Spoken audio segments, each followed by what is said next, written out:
Welcome back, everybody, to my object-oriented programming course using Java. Today I want to talk about overloading, and then I'm also going to answer the question about the private and public. Actually, let's get to that first. So in my previous video, if you remember, I had this little drawing here, and I asked you the question of who can access what, right?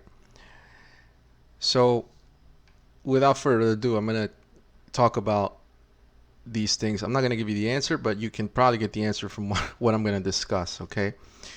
So now, if animal is a class and we instantiate dog and cat inside the animal class, I really only have the public members available to me. So that's an answer here. So what animal can access in terms of instantiating an object of dog and cat, we are only able to access anything that's public from dog and cat. So let me give you a kind of a pseudocode example here, and then you can see what I'm talking about. So let's say that I have public class animal, right? And inside this class, let's say I have any method that I want. I'll make a private method, right? So private void sample, right? It doesn't really do anything. I'm just trying to give you an example here. Okay, so we have this private void sample. Now what I was talking about was, now you have the animal class, right? So this is what I mean over here, right? And this is a private method inside the animal class, which means that now if I instantiate an object of dog, so I'm in here, so dog, let's just call it D, is equal to new dog, right? When I instantiate dog, now I have a reference to that object, and I've created that object. So now if I do D dot to access any method in dog, I only have the public methods available. Okay, I only have the public methods available. So whatever it's public in dog, I can call here. But if I had an instance variable in dog that was private, I'm not able to access it over here. Okay, so that's what I mean by can I instantiate and access the public private members. So any class within a class, or an object within a class. So you have a class that you've defined, and then you have an object within a class. The only thing you're allowed to access are the public methods and public instance variables. Now, there is a exception to that when you talk about protected. I'm not going to go into that now because that has to do with inheritance, and we're going to get into that in the next coming weeks. But I just want you to first take this concept and understand it. That if you're defining your class and you have any method inside your class, remember you're creating the blueprint.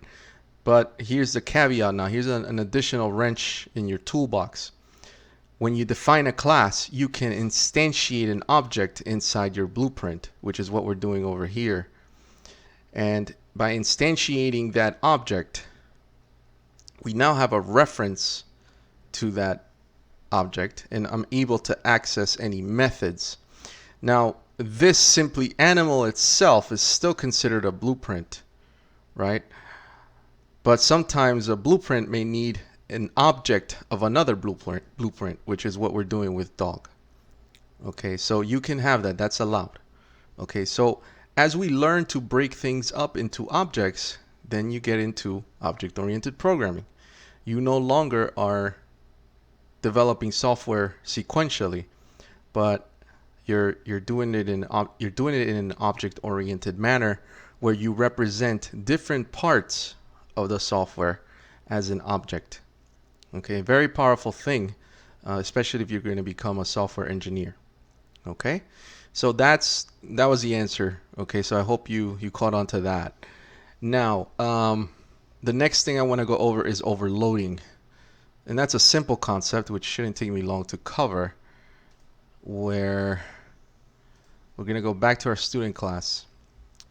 Okay, so in our student class,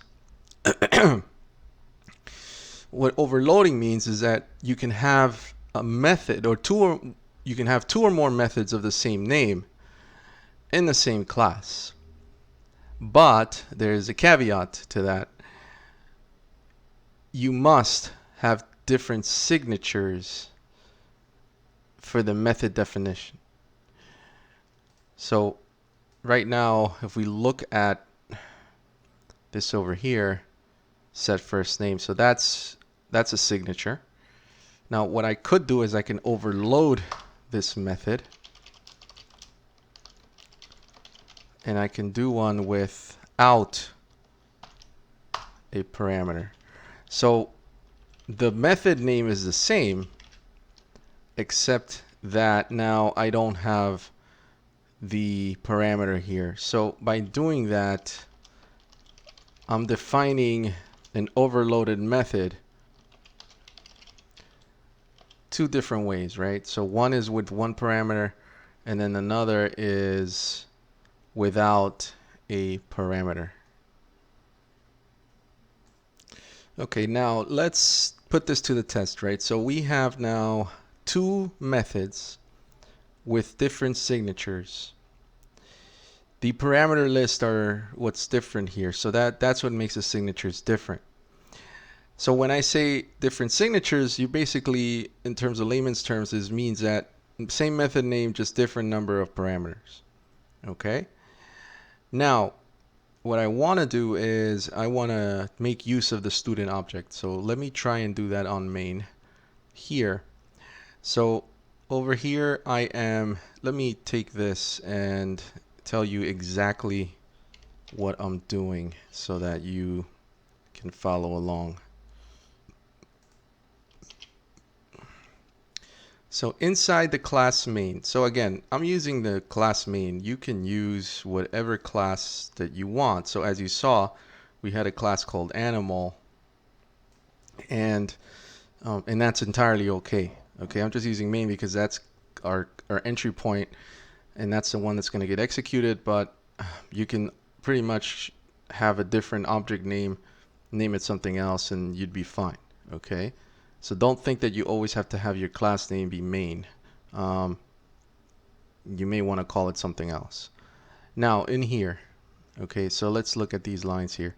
So this line, we're creating an object. So we can say that we're instantiating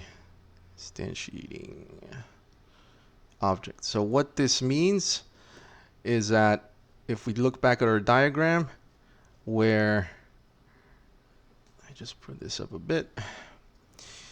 Think about it in terms of boxes, right? So I'm going to draw boxes in terms of objects. So we have this object that runs, right? This is main. And inside main, I'm instantiating a student object. So think of it, inside I have student, right? So inside the main class, I'm instantiating an object of student. Right? So what is that? That's what I'm doing in this line here where I'm doing new. Now main has certain access to student. It can only access the public methods, correct? And we're going to use the overloaded method. So here we're using an overloaded method. Overloaded method. So pay attention to the names, because if you're going to go on interviews, they're going to ask you this. They're going to ask you what the terms are, and you can't just say, oh, it's the method that has another name. It's just a method that has another name, but you could do that. No, you got to say it's an overloaded method. So overloaded method means that you're going to have two or more methods of the same name, just different number of parameters. So this overloaded method is public, so you're able to access it. And I'm not passing any parameters, so that's okay. Okay. And then this is setting the first name. So what happens to that method, and I wish I could show you side by side, but if we go back to the student class, you see that this overloaded method, I'm just setting the name to default. Okay, I'm just setting the name to default. And then for me to see that, okay, so this property is obviously first name, right? Now, by me doing that inside student, I'm allowed to do that because the instance variable is private inside student, and remember, I can access any private variable inside student. So that's perfectly okay for me to do it because it's kind of like I'm using a proxy, right? I'm using a proxy to set the value, right? I'm not setting it directly to the property. I'm using this set first name, which is a public method, to access my private method. So again, it's kind of like a proxy, and I can draw it out in a bit, okay? And then I set the first name, so this should set my first name instance variable to default. And then lastly, I'm just printing it out by using the get first name method, which is public, right? So now if I run this code, okay, if I run this code, see in the console,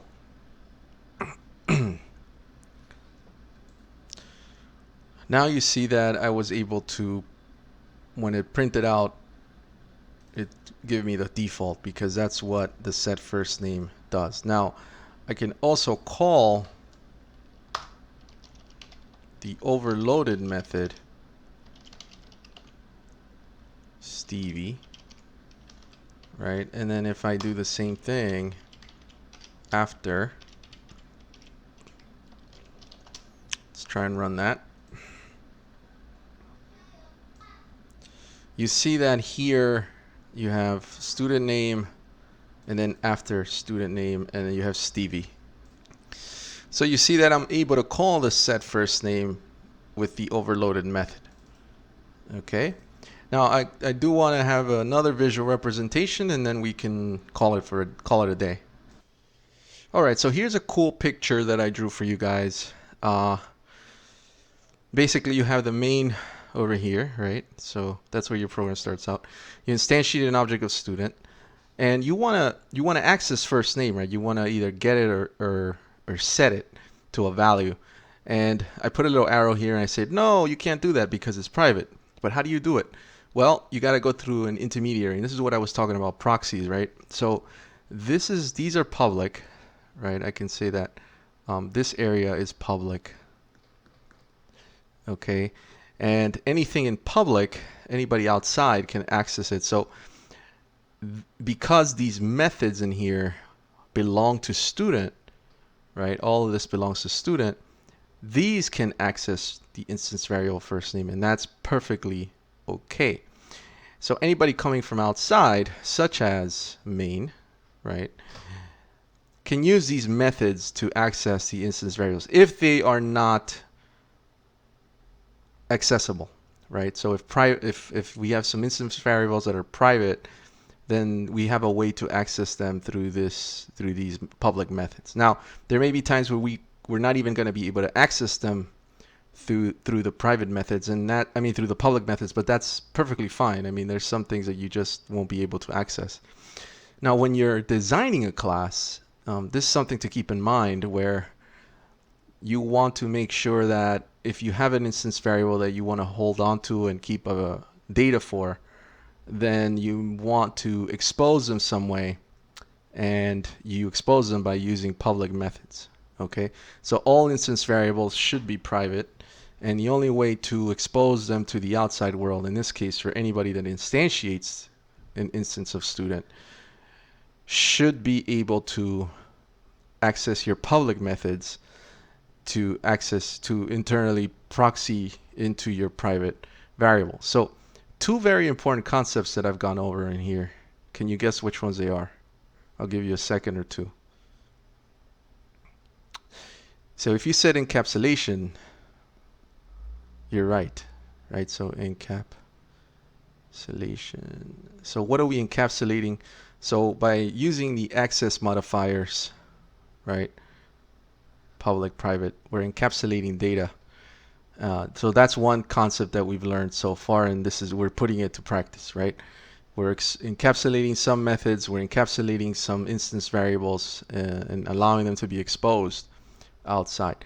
Can you guess what the other object-oriented tenant we've used? I'll give you another second or two. So polymorphism, right? Polymorphism, many forms, right? So one way to remember this is morphism, right? So morph, many forms. So what that means is that we can have one method have many forms. One example of this is set first name, right? Set first name has two forms, one without a parameter and one with one parameter. And then you can write another one with two parameters and three parameters and so on. So we've gone over two object-oriented programming tenets. We need the third one, right? And we'll talk about that in the coming lectures. Thanks for watching, and I hope to catch you on the next video.